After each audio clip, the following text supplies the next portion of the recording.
From Hollywood, it's time now for... Johnny Dollar. Jake Kessler returning your call, Johnny. I just got back here to my office. You been at the hospital? Yes, and it looks like Hard Luck Dennis may pull through. Has he been able to talk? He may never be able to. That bullet went right through his neck.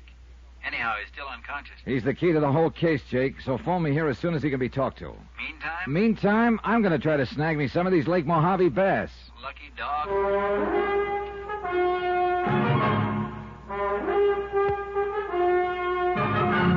Tonight and every weekday night, Bob Bailey in the transcribed adventures of the man with the action-packed expense account, America's fabulous freelance insurance investigator. Yours truly, Johnny Dollar.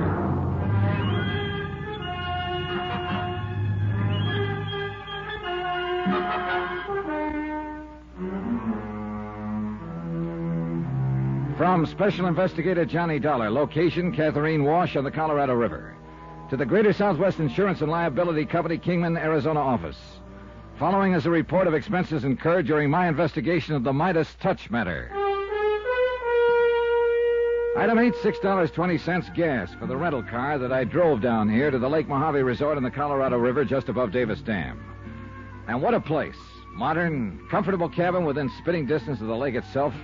Good restaurant, tackle shop, dock. In fact, everything to make a fisherman happy and to help him fight it out with the lunker bass that inhabit the 60-mile-long lake. But much as I wanted to fish, I had other things to do. First, I wanted a good look at the Midas Touch mine. On the advice of the manager, Ham Pratt, I took along Buster Favor, general factotum of the resort. I liked Buster immediately. Short, stocky, cheerful, and with keen eyes that took in everything that went on about him. Little side road to the left, Johnny. Okay. So old Hard Luck Dennis got shot up, huh? Yeah, apparently because he knew too much. You see, when that cave-in occurred at the Midas Touch and killed the Haskell brothers... Hey, you better go into second gear on this road. Okay, right. Why, Hard Luck was the only person known to have been there with them. Couple that with the fact he just got $60,000 from them to reopen the mine. Well, that mine's worthless, Johnny. Yeah, so I understand. Anyhow, naturally enough, everybody decided Hard Luck had done it. You know, before the brothers could get wise to him. Funny old character. Pretty nervous when I saw him. He almost took a shot at me a couple of times when he didn't like something I said. Instead, he got it. Yeah. While he was just prospecting, he was all right. Managed to get enough out of the ground here and there to live on. Some left over for a Saturday night binge now and then. Hey, you see the workings up ahead? Right. But when he couldn't seem to make a big strike like every prospector tries for... That's when he tried finding suckers for some of his fancy promotions, huh? Yeah. But he really wasn't very good at it. They threw him out of the Texas oil country, you know. Yeah, so I heard. Well, so that's the Midas Touch. Not too many of this kind of mine anymore, with the entrance going into the hillside this way. Here, now, I better use this flashlight. Okay. Hey, tell me something, Buster. If this mine is worthless, how could Hard Luck get the Haskell brothers to chip off chunks of ore that assayed over $1,000 a ton? Well, I got kind of a theory about that. Let's see if I'm right. Everything's so covered up with dust down here. Not having been worked for years, it ought to be easy to see where they knocked off chips for samples to take back. Well, what are you doing down here? Holy smoke, that's a rattler. Yeah. Guess he decided to get in out of the hot sun out there. Well, here, I'll find a big rock or something. No, you just wait. Handle to this old pick here. If I can get him to strike at it, maybe I can grab him by the tail and... Watch it. And crack him like a whip. Oh, so help me, Buster. Sometimes you do it right, you can snap their heads right off. Got to be careful, though, not to snap that head against your own self. Oh, brother. Yeah, I can see what you mean. No chance of somebody having planted that snake down here, is there? You mean like the scorpion in the monument? Huh? You know, those little neat piles of rock you see here or there in the desert, 2-3 feet high. I thought those were where some prospector had staked a claim. Markers. Yeah, they are. Monuments, they call them. In the old days, they always did it the same way. How is that? Well, pull a couple of stones away, you'd find an old Prince Albert tobacco tin. You open the tin, you'd find two things in it. piece of paper describing and marking off the claim and a scorpion. Alive? As long as he stayed alive. That meant stay away, no trespassing. This is mine. Well, I'll be darned. Now, look here. Here, Johnny, on this pillar. That was the pillar that was left by digging around it to hold up the ceiling. Oh? You see where some of it was knocked off with a pick? Yeah, Hey, wait a minute, Buster. That looks like yellow. That looks like gold. That's what it is. Then this mine is rich. No, Johnny. Well, you mean the only gold ore left down here is in these pillars? That's right. And without them, the roof would cave in. Well, couldn't it be shored up with wood? Why? Only 2, 3, 4 of these are left down here. Probably not more than a ton in all. Not worth it. Oh, yeah, I see. But worth using it to bring in the suckers. Yeah. Well, now you want to see how the cave-in on the Haskell. Now, what in the Sam Hill is this doing down here? This winch and length of wire rope. Isn't that the answer to the cave-in? Tad Harding over at headquarters in Kingman seemed to think so. Yeah, sure. Somebody used it to pull down one of the pillars. But, Johnny, a winch of this type hadn't got any place in the mine. Where would a rig like this be used? Well, every ranch in this whole area probably has a couple. Cattle ranch? Yeah, that's right. That gives me an idea. About who did it? At least it gives me a lead to an idea. Or at least the kind of questions to ask Hard Luck Dennis. Well, I thought you said he was still unconscious. Yeah, so I'll have to wait. Well, let's get out of here. What do you plan to do now? Oh, just wait, I guess. And do some fishing while I wait. Oh, now that's right down my alley. Only first I'm going to knock off a bit of this ore for a souvenir. Here, this old pick ought to do. Well, now take it easy, John. I said take it easy.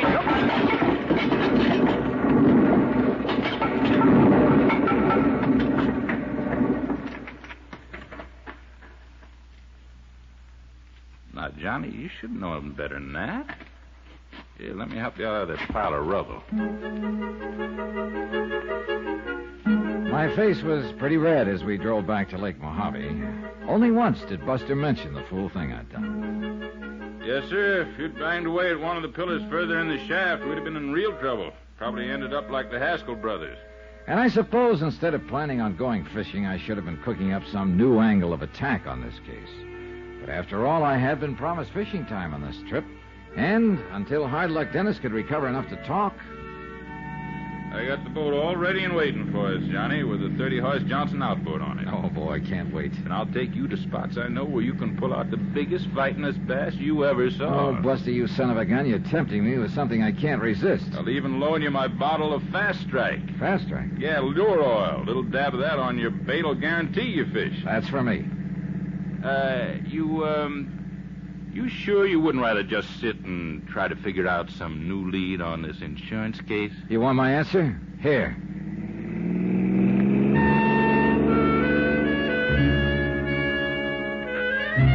But as luck would have it, Ham Pratt was standing down by the dock waiting for us with a message for me. Call Kingman operator number 37. I made the call. This is Jake Kessler, Johnny. How's the fishing? Well, if it wasn't for the message from you, I'd be out on Lake Mojave right now. So if that's all you want to know... Johnny. Yeah? I put in this call to you over 2 hours ago, when Hard Luck Dennis first came to. He has? Yes. The doc says he's going to be okay. Has he told you anything about who shot him up? No. He won't talk to anybody but you. Says you're his only friend. Okay, Jake, I'm on my way. In a half-hour flat, I was back in Kingman at the Mercy Hospital on the edge of town.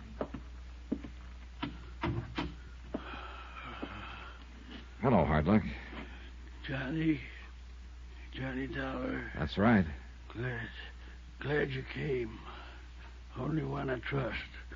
Not like people around town. They hate me. Wow. Knew he'd try to get me, Johnny. Who? Probably seen me going back to the mine. Knew I'd recognize that winch he left there.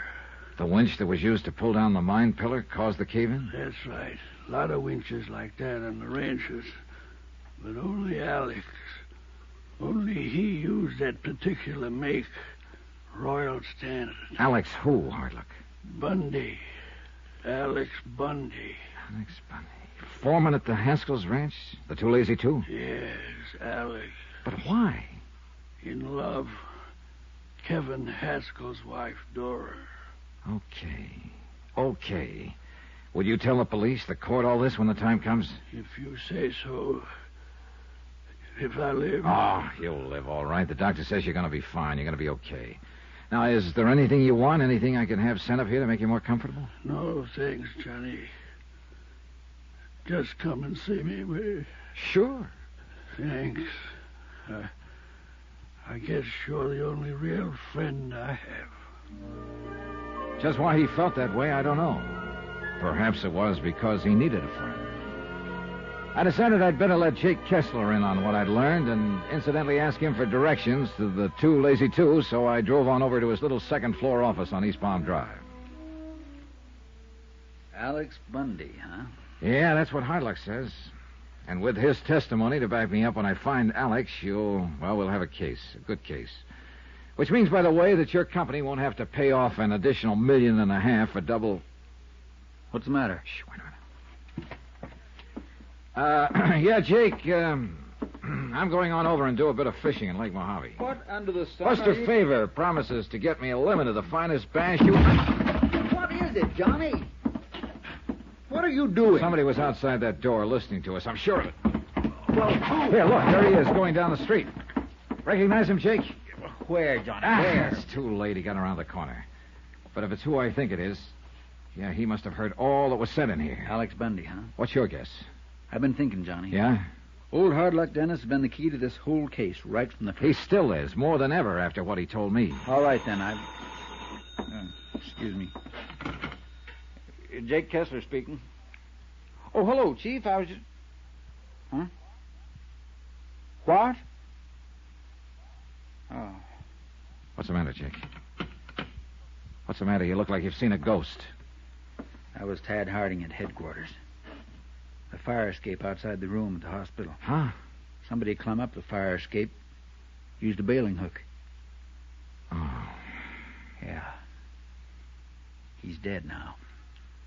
Hardluck.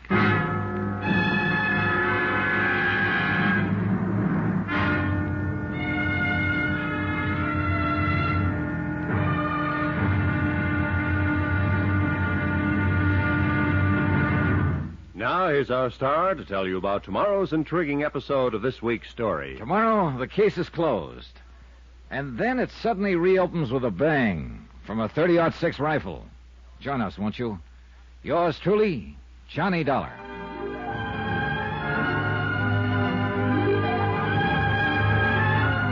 Yours truly, Johnny Dollar, starring Bob Bailey, is transcribed in Hollywood. It is produced and directed by Jack Johnstone, who also wrote this week's story. Be sure to join us tomorrow night, same time and station, for the next exciting episode of Yours truly, Johnny Dollar. Roy Rowan speaking.